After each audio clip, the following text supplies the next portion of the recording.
আসসালামু আলাইকুম বন্ধুরা, কেমন আছেন? আশা করি সকলেই ভালো আছেন। চলে এলাম আজকে আরেকটি নতুন ভিডিও নিয়ে। আজ যে সম্বন্ধে বলবো সেটি হলো সর্বশেষ জান্নাতি ব্যক্তি, যে ব্যক্তি সর্বশেষ জান্নাতে যাবে। তো বন্ধুরা, ভিডিওটি শুরু করার পূর্বে বলি, আমাদের চ্যানেলে যারা নতুন অবশ্যই আমাদের চ্যানেলটি সাবস্ক্রাইব করবেন এবং পাশে থাকা বেল আইকনটি বাজিয়ে দিবেন, যাতে আমাদের যে কোনো নতুন ভিডিওর নোটিফিকেশন সবার আগে গিয়ে পৌঁছায় আপনাদের কাছে। আর আমাদের ভিডিওটি যদি আপনাদের ভালো লেগে থাকে তো অবশ্যই লাইক, কমেন্ট, শেয়ার করবেন, কারণ আপনাদের একটা লাইক, কমেন্ট, শেয়ার আমাদের ভিডিও বানাতে খুবই উৎসাহিত করে। তো বন্ধুরা, আর দেরি নয়, শুরু করছি আমাদের ভিডিও। যে ব্যক্তি সর্বশেষ জান্নাতে যাবে। আবু হুরায়রা রাদিয়াল্লাহু আনহু থেকে বর্ণিত হাদিসে রয়েছে, লোকেরা বলল, হে আল্লাহর রাসূল, কিয়ামতের দিন আমরা কি আমাদের রবকে দেখব? রাসূল সাল্লাল্লাহু আলাইহি সাল্লাম বললেন, 14 তারিখের রাতে চাঁদ দেখায় তোমরা কি সন্দেহে বা মতবিরোধ করো? তারা বলল, না হে আল্লাহর রাসূল। তিনি বললেন, তোমরা আল্লাহকে সেভাবে স্পষ্ট দেখবে, কিয়ামতের দিন আল্লাহ সকল মানুষকে জমা করে বলবেন, যে যে বস্তুর ইবাদত করত সে যেন সেটার পিছু নেয়। ফলে যে সূর্যের ইবাদত করত সে সূর্যের অনুগামী হবে, যে চাঁদের ইবাদত করত সে চাঁদের অনুগামী হবে, যে তাগুদের ইবাদত করত সে তাগুদের অনুগামী হবে। শুধু এ উম্মত অবশিষ্ট থাকবে, তাতে থাকবে তার সুপারিশকারীগণ অথবা তার মুনাফিকরা বর্ণনাকারী। অতঃপর তাদের নিকট আল্লাহ এসে বলবেন, আমি তোমাদের রব। তারা বলবে, আমরা এখানে অবস্থান করছি যতক্ষণ না আমাদের রব আমাদের নিকট আসেন। যখন আমাদের রব আসবেন আমরা তাকে চিনব। ফলে আল্লাহ সেরূপ তাদের নিকট আসবেন যে রূপে তারা তাকে চিনে। অতঃপর তিনি বলবেন, আমি তোমাদের রব। তারা বলবে, আপনি আমাদের রব। অতঃপর তারা তার অনুগামী হবে, আর জাহান্নামের পৃষ্ঠদেশে ফুলসিরাত কায়েম করা হবে।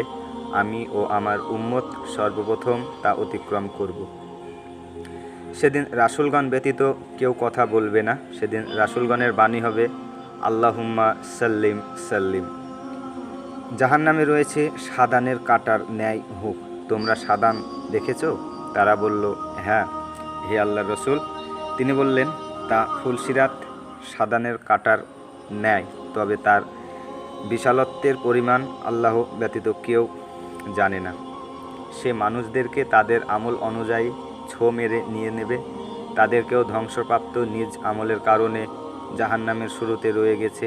তাদেরকেও টুকরো হয়ে জাহান্নামে নিক্ষিপ্ত অথবা সাজাপ্রাপ্ত অথবা তার অনুরূপ। অথবা তিনি প্রকাশ হবেন।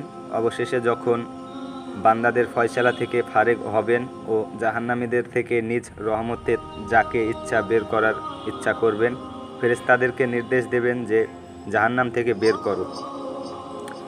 আল্লাহর সাথে যে কোনো বস্তু শরিক করত না, যাদের উপর আল্লাহর রহম করার ইচ্ছা করেছেন এবং যারা সাক্ষী দেয় যে আল্লাহ ব্যতীত কোনো সত্য উপাস্য নেই।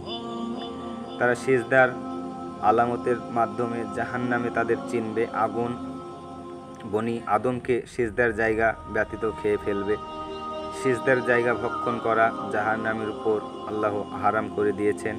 যারা জাহান্নাম থেকে বের হবে এমতো অবস্থায় যে পুড়ে গেছে, তাদের উপর সঞ্জীবনী পানির ঢালা হবে। ফলে তারা গজিয়ে উঠবে, যেমন গজিয়ে ওঠে প্রবাহিত পানির সাথে আসা উর্বর মাটিতে শস্যের চারা। অতঃপর আল্লাহ তাআলা বান্দাদের ফয়সালা থেকে ফারেক হবেন। অবশেষে শুধু এক ব্যক্তি জাহান্নামের উপর তার চেহারা দিয়ে অগ্রসর হয়ে থাকবে। সেই জান্নাতে প্রবেশকারী সর্বশেষ জাহান্নাম। সে বলবে, হে আমার রব, আমার চেহারা জাহান্নাম থেকে ঘুরিয়ে দিন, কারণ সে আমার চেহারা বিষাক্ত করে দিয়েছে। তার লেলিহান আমাকে জ্বালিয়ে দিয়েছে। অতঃপর সে আল্লাহর নিকট দোয়া করবে। আল্লাহ যেভাবে তার দোয়া পছন্দ করেন। অতঃপর আল্লাহ বলবেন, এমন হবে না তো যদি তোমাকে তা দান করি। তুমি আমার নিকট অন্য কিছু চাইবে। সে বলবে, না, তোমার ইজ্জতের কসম, এছাড়া আপনার নিকট কিছুই চাইব না। সে তার রবকে যা ইচ্ছা ওয়াদা ও অঙ্গীকার দেবে। ফলে আল্লাহ তার চেহারা জাহান্নাম থেকে ঘুরিয়ে দেবেন। অতঃপর সে যখন জান্নাতের দিকে মুখ করবে ও তা দেখবে, চুপ থাকবে। আল্লাহ যতক্ষণ তার চুপ থাকা চান।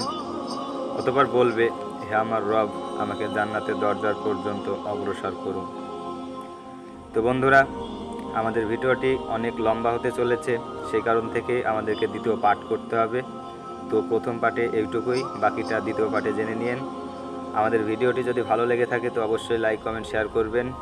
আপনাদের একটা লাইক কমেন্ট শেয়ার আমাদের ভিডিও বানাতে খুবই উৎসাহিত করে। আর আমাদের চ্যানেলে যারা নতুন, অবশ্যই আমাদের চ্যানেলটি সাবস্ক্রাইব করবেন এবং পাশে থাকা বেল আইকনটি বাজিয়ে দেবেন, যাতে আমাদের যে কোনো ভিডিও নোটিফিকেশন আপনাদের কাছে গিয়ে পৌঁছায় সবার আগে। ধন্যবাদ।